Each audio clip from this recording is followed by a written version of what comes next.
It's time for Wretched Radio with Todd Friel. The culture war is over. This is a Wretched Radio. For years, have we evangelicals not been engaged in a culture war? Fighting to make sure that people start behaving the way that they used to when it was perfect. You know, in the 50s, when apparently there was no sin. Well, we dressed better, a little bit more maturely. We had sitcoms that weren't salty. But we have this tendency to desire for our culture to return to a time when we perceived that it was less sinful. And we've been calling it the culture war, conservative values versus liberal, biblical versus ungodly. Is it possible that the culture war is over, not because a particular side has won, although it could actually be argued a particular side has won and it wasn't the good guys, but because there is no culture to fight over?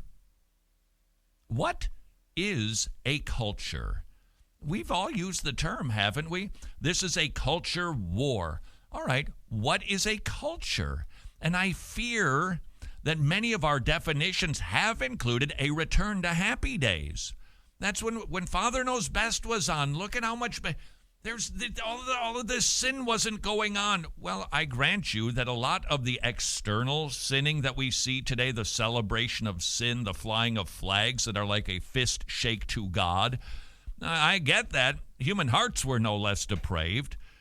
But if that's our definition of culture, I wonder if we need a more accurate understanding of what a real culture is so that we can see where the genuine battle needs to be fought. Was reading a number of articles from Carl Trueman, and that ain't easy. He is a smart fellow. He's a Presbyterian, very smart guy. Firstthings.com. And was writing a number of articles talking about the age that we are living in. And I wonder if his perspective as a church history theologian, he's at Westminster in Philadelphia, maybe we could use his perspective to tweak how we are engaging our culture and how we are viewing events in our society. Is the culture war over? Is Christian cultural engagement at an end? I would just stop again. What is Christian cultural engagement? What is Christian and cultural engagement? I think that our current understanding of it is, we try to use the Bible to have people understand, say, the Ten Commandments and live in a society that's well-ordered, where you don't steal stuff and you don't murder, all very fine things. But the question, though, is that biblical cultural engagement? What is the church's mandate for engaging the culture? Are they the same thing? Carl Trueman says, I believe the answer is yes. It is over. For to engage a culture, there must be a culture to engage. We tend to think pop culture. We see what's going on MTV. We see what's going on with the music, the video games. Well, okay, that's pop culture.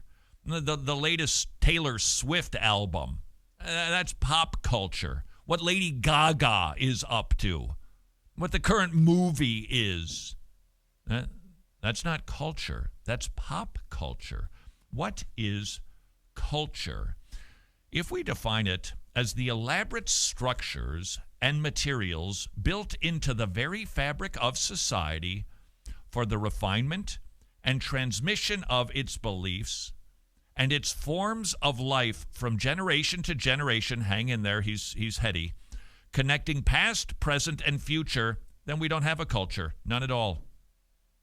We've got all kinds of critical theory going on, and we've got intersectionality being taught in schools, but nothing that passes values, standards, morals, traditions from the past to the present that we desire to impart to a future generation. Now remember, you're getting a church historian's perspective. That's what makes a culture.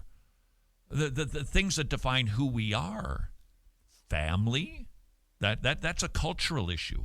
How do we, is it all about just getting old enough to get out of there, and then I'm done with my parents, and then we get to go live and count seashells by the seashore, and let the kids do whatever. Well, that's a big cultural issue, isn't it? How we view family, how we view religion, how we view issues in society that have lasting implications. That is what a culture makes.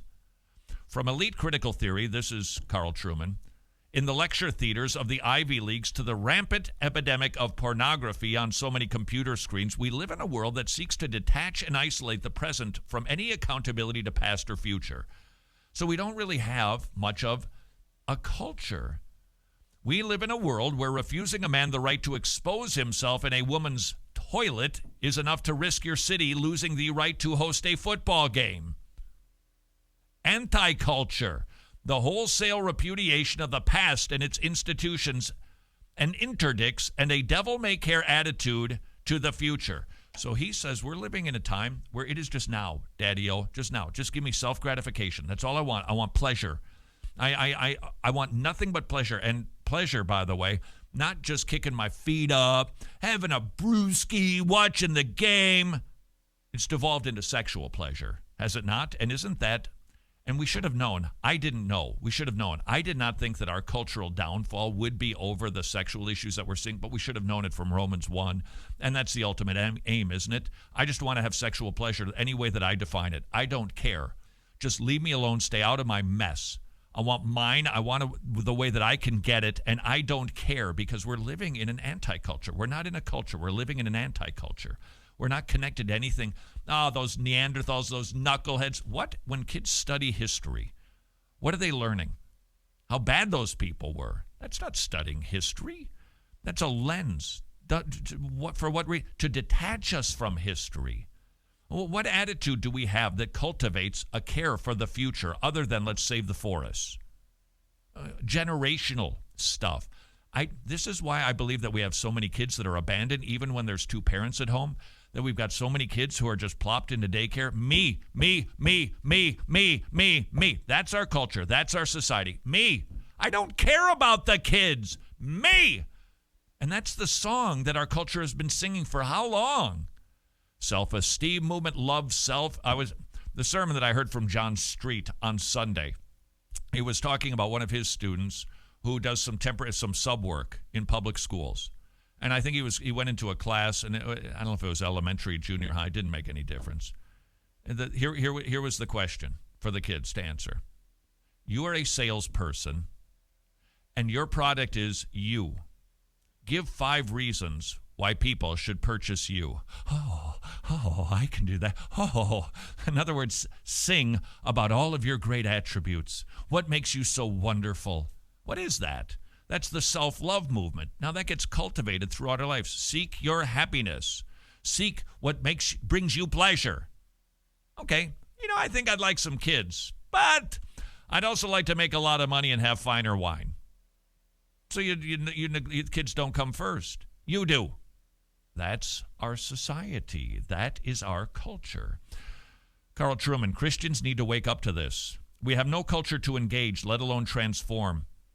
It is thus time to drop the hip rhetoric of cultural engagement and transformation that comforts us that we are part of some non-existent dialogue and that grants the world of our opponents a dignity which it simply does not deserve. I want to go a step further than that. That it's maybe time for us to do nothing but get back to what we're supposed to be doing. We see it all the time, don't we? And really, what difference does... Okay, so people don't watch Game of Thrones. So Hollywood doesn't produce Game of Thrones. But they don't love Jesus. And maybe the outside is cleaned up a little bit, but they die and go to hell because the inside of the cup is filthy, filled with dead man's bones. Ultimately, it's not, yes, I get it. I get the benefit. I understand. But we are at a point perhaps in history, and this is the issue that I think wrapping our brains around this is very, very difficult. That the world that we live in today, it's not the 50s. It's not. It's not even remotely similar. I feel personally like I have been somehow Star Trek'd out of here and placed into it, beamed up, and then what are they?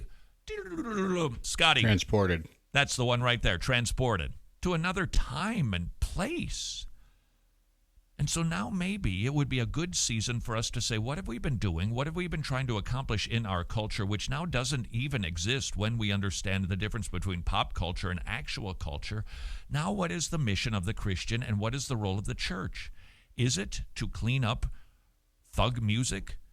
Is it to try to get nicer videos rather than people shooting up police? Well, I think that's a good idea. Is that the role of the church? Or perhaps has the role of the church been something different? And maybe, just maybe, because we've been forsaking that, distracted with a culture war, which maybe has been nothing but a pop culture war, maybe, that we have relegated the task that only the church can accomplish, and that is preaching the gospel for the regeneration of humans and the change of a heart and a life. Maybe it's time for us to rethink what we are doing.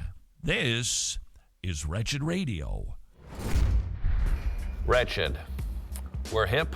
We're technologically savvy. Would you please join us in liking, subscribing, or sharing this video?